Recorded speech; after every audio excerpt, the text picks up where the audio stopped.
110,000 migrants. We have to feed, clothe, house, educate the children, wash their laundry sheets, give them everything they need, health care. And this team here, we stated, let's do everything possible before we have to push it out into neighborhoods and communities. Month after month, I stood up and I said, this is going to come to a neighborhood near you. Well, we're here. We're here. We're getting no support on this national crisis, and we're receiving no support. And let me tell you, and everyone is saying it's New York City's problem.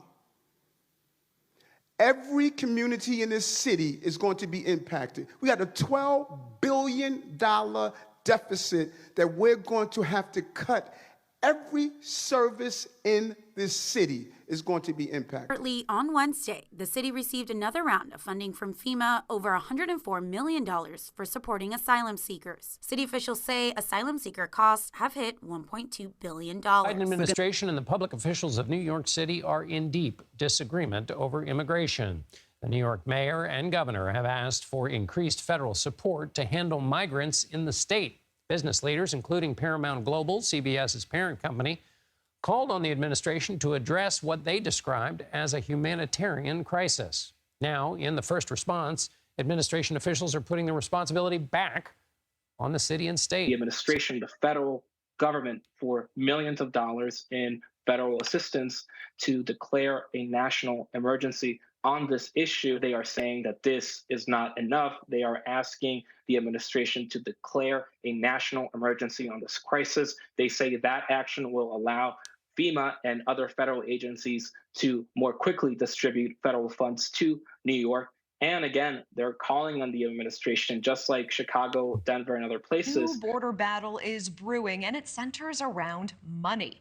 So far this year, FEMA has given more than $290 million to help fund migrant shelters, provide health care, food, and other services to border communities.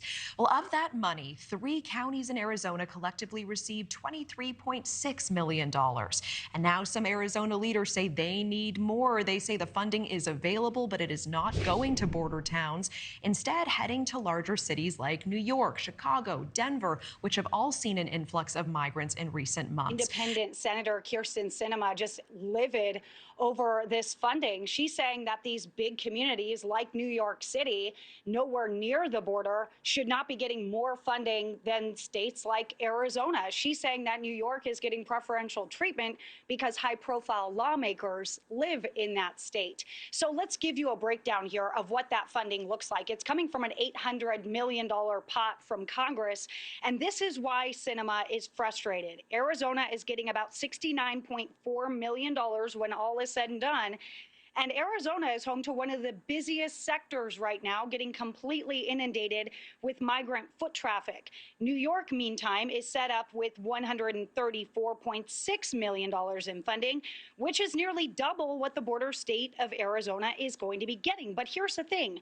According to the city, New York has actually spent $1.45 billion this fiscal year providing care to migrants. A lot of the care that's coming from the state of Arizona is happening on a federal level with these central processing facilities through DHS. Now, the militarization of the cartel is growing. Texas DPS saying cartel members are breaching our southern border each and every day. Joint efforts last week leading to the capture of 2 CDN members, that's the Cartel del Noreste. They were armed with rifles and ammunition that was capable of piercing body armor. I mentioned they're looking at about $1.45 billion in care that they have provided to migrants.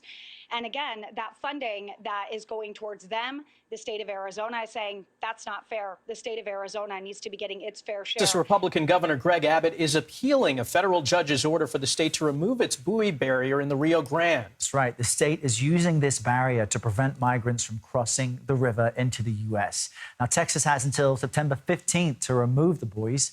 The Biden administration initially filed a lawsuit arguing the barrier raises serious humanitarian and environmental concerns. Let's start with the issue here in New York, because just last month, the governor called out the Biden administration for not doing enough. And now you've got the mayor doing the exact same thing, really emphasizing it. So what is the Biden administration doing to help the city, help the state? And why are officials saying it's insufficient? Good afternoon, Errol and Michael. The historic migration crisis along the U.S.-Mexico border is now really on full display in some of America's largest cities, especially in New York, which is housing tens of thousands of migrants, and it is struggling to do so. In response to that intensifying pressure and criticism from local Democrats, the Biden administration has taken some new steps to address this crisis. They have allocated hundreds of millions of dollars in federal FEMA funds to these cities that are receiving migrants, and they recently sent hundreds of thousands of notices to migrants telling them to apply for work permits with the federal government if they are eligible for them. But city leaders in New York and other places are saying that these steps are not enough. They are calling for a federal strategy that diverts migrants across the U.S. more proportionally, Michael and Errol, and most importantly, rather, they are calling for the administration to grant migrants temporary legal status so they can apply for work permits earlier on in the process. However, I've been told by U.S. officials that the administration is reluctant to do so because they are concerned about encouraging more migrants to cross the border illegally. And I think the truth of the matter is that this situation is going to continue to be challenging for these cities as long as the very high levels of migration along the border continue. And touching on that subject, Camille, let's talk about what's happening in Texas. How did the judge come to his decision about these buoys?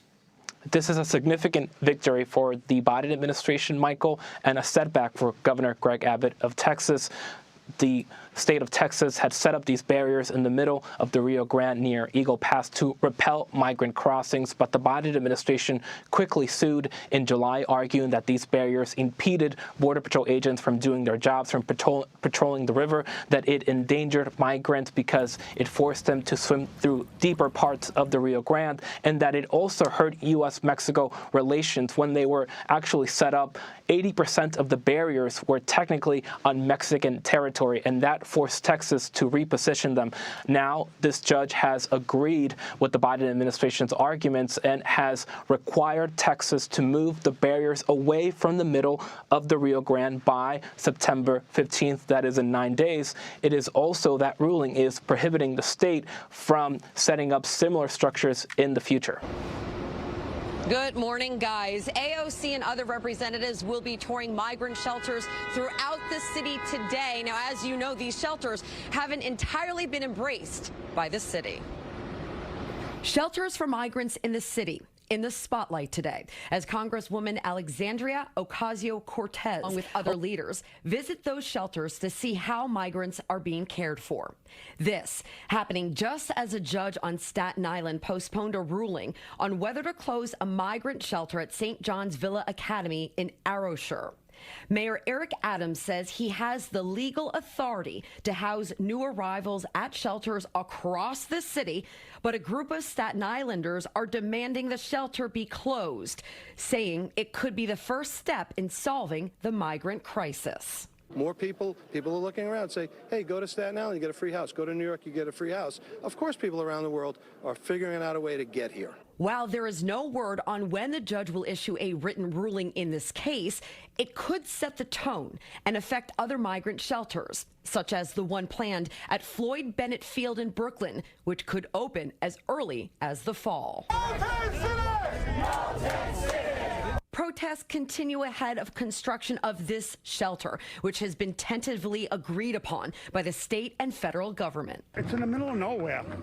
I mean, it's very hard for them to get out of here. Transportation is horrible.